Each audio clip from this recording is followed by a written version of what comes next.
तुम जैसे स्कॉलरशिप पर पढ़ने वालों की जगह यहाँ नहीं। मेरे सामने खड़े होने की औकात भी नहीं है। ये कॉलेज तुम जैसे लोगों के लिए नहीं बना। स्कॉलरशिप पर आए हो तो अपनी हद में रहो। औकात पैसों से नहीं संस्कारों से होती है, और वो तुम्हें अभी समझ में नहीं आएगी। दिल्ली की चिलचिलाती धूप में जहां ऊंची ऊंची इमारतें आकाश को छूने की कोशिश करती हैं, वहां स्थित है imperial school of arts and design. ये कॉलेज सिर्फ एक शिक्षण संस्थान नहीं था, ये एक सपनों का बाजार था जहां फैशन की दुनिया के भावी सितारे अपनी किस्मत आजमाते थे। चारों तरफ फैले हरे भरे लॉन्स, आधुनिक आर्ट गैलरीज और डिजाइन स्टूडियोज से ये जगह किसी लग्जरी रिजॉर्ट जैसी लगती थी। लेकिन यहाँ की हवा में घुली थी महत्वाकांक्षा की महक और जमीन पर बिखरी थी प्रतिस्पर्धा की धूल। इस एड में एडमिशन पाना आसान नहीं था। या तो आपके पास अपार टैलेंट हो या फिर अपार पैसा। यहाँ के छात्रों में से कुछ तो देश के सबसे अमीर घरानों से आते थे, जबकि कुछ स्कॉलरशिप पर अपनी मेहनत से जगह बनाते थे। लेकिन इस कॉलेज की असली जंग थी पीहू सिंघानिया, देश के सबसे बड़े फैशन टाइकून रवि सिंघानिया की इकलौती बेटी। पीहू की दुनिया चमक दमक से भरी थी। उसके वार्डरोब में ऐसे कपड़े थे जो पेरिस के रनवे से सीधे आते थे, और उसके पैरों में ऐसे जूते जो किसी की साल भर की कमाई से ज्यादा महंगे थे। लंबे काले बाल, नुकीली नाक और आंखें जो हमेशा ऊपर की ओर देखती। पीहू की खूबसूरती निर्विवाद थी, लेकिन उसकी खूबसूरती से ज्यादा चर्चित था उसका घमंड। उसे लगता था कि दुनिया उसके पिता के पैसे पर चलती है। टैलेंट वो तो खरीदा जा सकता है, वो अक्सर अपनी दोस्तों से कहती। पीहू की दोस्तों की टोली सोनिया, नेहा और रिया भी उसी क्लास की थीं। वे सब मिलकर कॉलेज में एक एलीट ग्रुप बनाती, जहां एंट्री सिर्फ ब्रांडेड कपड़ों और महंगी कारों वाले को मिलती। पीहू का बचपन मुंबई के पॉश इलाकों में बीता था, जहां हर पार्टी में सेलिब्रिटी आते थे। लेकिन इस चमक के पीछे एक खालीपन था, सच्चे रिश्तों का अभाव। उसके पिता हमेशा बिजनेस ट्रिप पर रहते और माँ फैशन वीक में व्यस्त। पीहू ने कभी सच्ची दोस्ती नहीं सीखी। उसके लिए रिश्ते सिर्फ फायदे की चीज थे।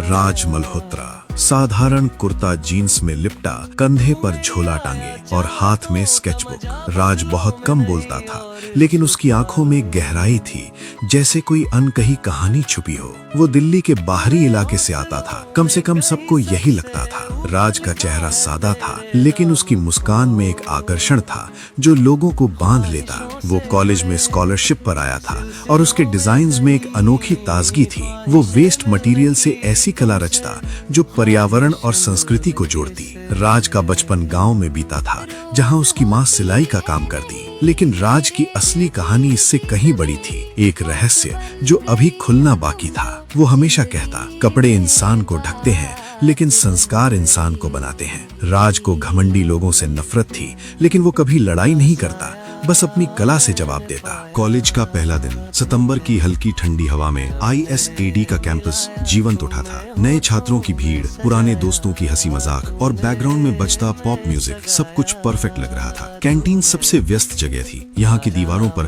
फैशन आइकॉन्स की तस्वीरें लगी थी, कोको चैनल से लेकर मनीष मल्होत्रा तक। केबल्स पर कॉफी के कप और लैपटॉप बिखरे पड़े थे, जहाँ छात्र अपने डिजाइन्स पर चर्चा कर रहे थे। पीहू अपनी दोस्तों के साथ एंटर हुई। उसने ब्लैक शॉर्ट ड्रेस पहनी थी जो लेटेस्ट मिलान फैशन वीक से इंस्पायर्ड थी। उसके पैरों में हील्स की ठक ठक से कैंटीन में सन्नाटा छा गया। सबकी नजरें उस पर टिक गईं। पीहू को ये अटेंशन पसंद था, वो इसे अपना हक समझती थी। उसकी नजर उस टेबल पर पड़ी जो विंडो के पास थी, सबसे अच्छी लोकेशन जहां से कैंपस का नजारा दिखता था। लेकिन वहां पहले से एक लड़का बैठा था, राज। वो अपनी स्केचबुक में कुछ ड्रॉ कर रहा था, पूरी तरह दुनिया से बेखबर। उसके पास एक साधारण कॉफी का कप था और झोले से कुछ पेंसिलें निकली हुई। पीहू सीधी उस टेबल पर पहुंची, उसकी दोस्तें पीछे पीछे। पीहू ने टेबल पर उंगली मारकर कहा, एक्सक्यूज मी, ये टेबल मेरे ग्रुप के लिए है, तुम कहीं और जाकर बैठो। उसकी आवाज में एक अधिकार था, जैसे वो कैंटीन की मालकिन हो। राज ने बिना सिर उठाए शांत स्वर में जवाब दिया, यहाँ और भी टेबल खाली हैं और मैं यहाँ पहले आया था। वो अपनी स्केचिंग में लगा रहा, जैसे कुछ हुआ ही ना हो। कैंटीन में सन्नाटा छा गया, सबकी सांसें थम गईं। पीहू सिंघानिया को ना सुनना ये असंभव था। उसके पिता कॉलेज के ट्रस्टी थे, पूरा स्टाफ उसकी हाँ में हाँ मिलाता था। पीहू का चेहरा लाल हो गया। गुस्से में उसने राज की स्केचबुक छीन ली और जमीन पर फेंक दी। पेजेस बिखर गए और कुछ पर कॉफी गिर गई। तुम्हें पता है मैं कौन हूँ? मेरे पापा इस कॉलेज के ट्रस्टी हैं। तुम्हारी जितनी साल की फीस है उतने के मेरे सैंडल्स हैं। अपनी औकात में रहो, स्कॉलरशिप बॉय। राज धीरे से उठा, उसने अपनी स्केचबुक उठाई, धूल झाड़ी और पीहू की आंखों में सीधा देखा। उसकी आवाज में कोई गुस्सा नहीं था, बस एक ठंडी सच्चाई। कीमत कपड़ों की होती है पीहू, इंसान की नहीं। तुम्हारे सैंडल्स महंगे हो सकते हैं, लेकिन तुम्हारे संस्कार बहुत सस्ते हैं। और रही बात औकात की, तो जिस दिन टैलेंट की बोली लगेगी तुम खरीद नहीं पाओगी। ये कहकर राज वहां से चला गया अपना झोला उठाकर। पीहू स्तब्ध रह गई। उसके आसपास की भीड़ में फुसफुसाहट शुरू हो गई। कौन है ये लड़का? पीहू को ऐसा जवाब? पीहू का घमंड चूर चूर हो गया। वो शर्मिंदा थी, लेकिन गुस्से से ज्यादा। उसने ठान लिया वो राज को सबक सिखाएगी। ये लड़ाई शुरू हुई है, वो अपनी दोस्तों से बोली, आंखों में आग जलाते हुए। उस दिन के बाद कॉलेज में दो गुट बन गए। एक तरफ पीहू का एलीट क्लब जो पैसों और कनेक्शंस पर चलता था, दूसरी तरफ राज जो अकेला था, लेकिन उसके डिजाइन्स ने कई छात्रों को प्रभावित किया था। कुछ छात्र चुपके से राज की तरफ आ गए, उसके सादे लेकिन गहरे आइडिया से इंस्पायर्ड। लेकिन पीहू के लिए ये व्यक्तिगत हो गया था। वो राज को हर हाल में नीचा दिखाना चाहती थी। अगले कुछ महीने राज के लिए परीक्षा की घड़ी थी। पीहू और उसके ग्रुप ने हर संभव कोशिश की राज को तोड़ने की। पहले हफ्ते में ही क्लास असाइनमेंट आया, एक फैशन मॉडल डिजाइन करना। राज ने रात रात जागकर एक इको फ्रेंडली ड्रेस बनाई, पुराने साड़ी के फैब्रिक्स है। क्लास में जब प्रेजेंटेशन हुआ, पीहू ने हंसकर कहा, ये तो गरीबों का फैशन लग रहा है, आउटडेटेड। क्या तुमने कभी मिलान फैशन वीक देखी है? पूरी क्लास हंस पड़ी। राज चुप रहा, लेकिन उसके दिल में एक जख्म हुआ। फिर आया असाइनमेंट सबमिशन का दिन। राज ने एक मॉडल हायर किया था अपनी ड्रेस दिखाने के लिए,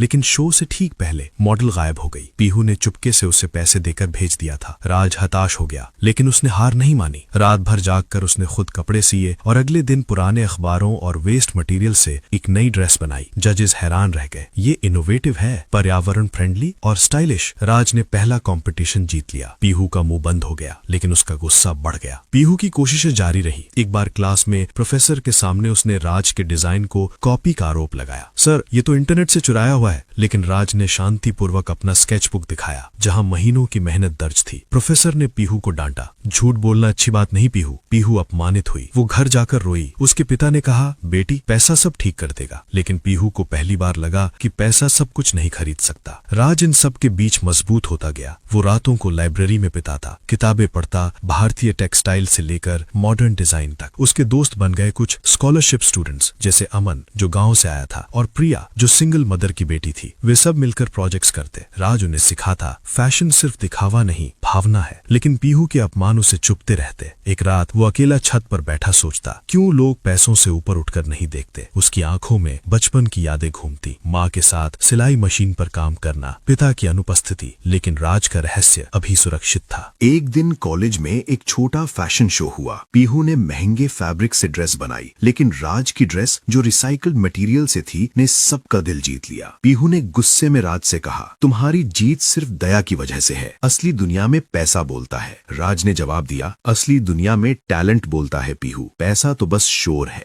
ये सुनकर पीहू का अहंकार और टूटा। वो अब राज से नफरत करने लगी, लेकिन कहीं गहराई में सम्मान भी जागा। संघर्ष बढ़ता गया। पीहू ने अपने पिता से कहकर कॉलेज के कुछ नियम बदलवाने की कोशिश की, ताकि स्कॉलरशिप स्टूडेंट्स को कम मौके मिले। लेकिन प्रिंसिपल ने मना कर दिया। ये कॉलेज टैलेंट पर चलता है, ना कि नेपोटिज्म पर। पीहू को पहली बार नेपोटिज्म का मतलब समझ आया, और वो खुद उसकी शिकार थी। वो अकेले में सोचती, क्या मैं सच में टैलेंटेड हूँ या बस पापा की वजह से। ये इंटरनल कॉन्फ्लिक्ट उसे खाने लगा। राज भी थक रहा था। एक रात अमन से उसने कहा, कभी कभी लगता है छोड़ दूं सब, लेकिन माँ ने कहा था संस्कार से लड़ो, घमंड से नहीं। अमन ने हौसला बढ़ाया। इन संघर्षों ने राज को मजबूत बनाया और पीहू को कमजोर। लेकिन टर्निंग पॉइंट अभी आना बाकी था। कॉलेज का सबसे बड़ा event, the grand fashion week. ये सिर्फ एक शो नहीं था, ये एक गेटवे था इंटरनेशनल फैशन की दुनिया में। पेरिस, मिलान और न्यूयॉर्क से इन्वेस्टर्स आ रहे थे। जीतने वाले को सीधा कॉन्ट्रैक्ट मिलता, एक सपना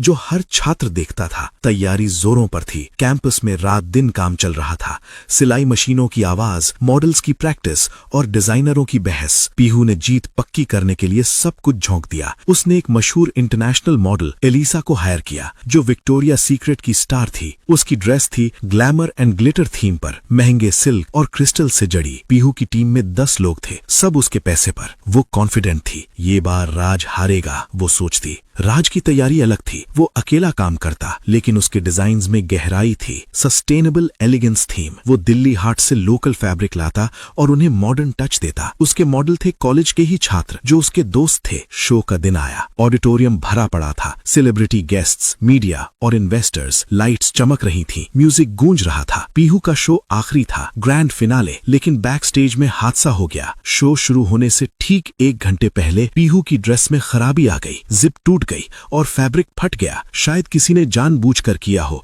या गलती से। पीहू की टीम हताश हो गई। एलिसा ने मना कर दिया, फटी ड्रेस में नहीं चलूंगी रैंप पर, मेरा करियर दांव पर है। पीहू टूट गई। वो बैक स्टेज के एक कोने में बैठकर रोने लगी। उसके आंसू मेकअप को बहा रहे थे। सब खत्म हो गया। पापा का नाम, मेरा करियर, वो सोचती। उसके पिता फोन पर चिल्ला रहे थे, मैं आ रहा हूँ, लेकिन अब क्या होगा? पीहू को पहली बार लगा कि पैसा सब नहीं ठीक कर सकता। उसकी इज्जत मिट्टी में मिलने वाली थी। तभी राज वहां से गुजरा। वो अपना शो खत्म कर चुका था और अच्छा परफॉर्म किया था। पीहू को रोता देख वो रुक गया। पुरानी दुश्मनी भूलकर वो अंदर आया। क्या हुआ? उसने पूछा, आवाज में चिंता। पीहू ने रोते हुए कहा, अब कुछ नहीं हो सकता राज, ड्रेस फट गई, मेरा करियर खत्म। राज ने शांत किया, शांत हो जाओ, फैशन सिर्फ कपड़े नहीं, कला है, और कला कभी हारती नहीं। सुई धागा है? पीहू ने हैरानी से देखा। राज ने कैंची उठाई। उसने फटी ड्रेस को देखा और एक आइडिया आया। उसने उसे असम्मित कट में बदल दिया, एक बोल्ड अवांट गार्ड स्टाइल। वहां पड़े सेफ्टी पिन्स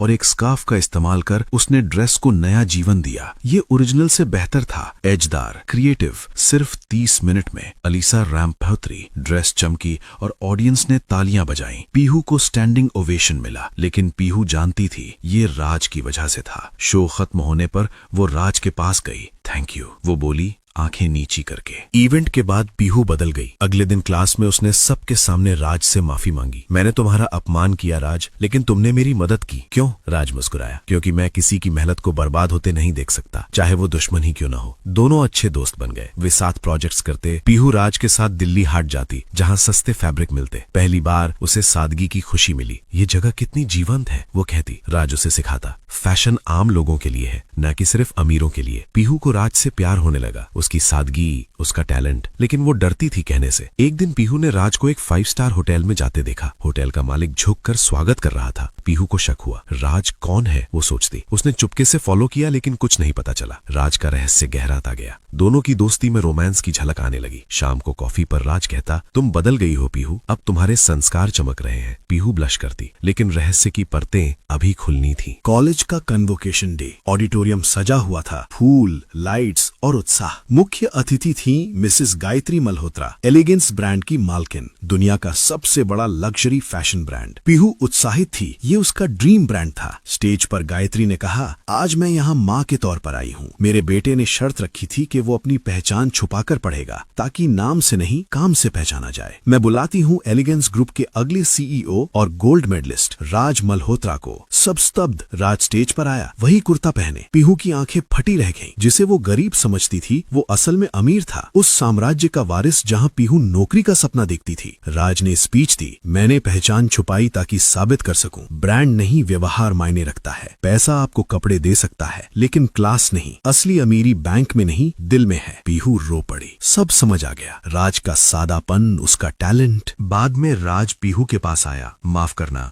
छुपाया, लेकिन मैं चाहता था तुम मुझे मेरे लिए पसंद करो, न कि नाम के लिए। पीहू ने आंसू पोंछे, तुमने सिखाया संस्कार क्या होते हैं। राज ने हाथ बढ़ाया, तो मिस सिंघानिया, क्या आप मेरे साथ एलिगेंस के नए प्रोजेक्ट पर पार्टनर बनेंगे? गाइस, अगर जीवन वीडियो की अच्छा भी। लगे तो पीहू ने लाइक हाथ थाम सब्सक्राइब लिया, जरूर कर तालियां देना। गूंजी। बाय।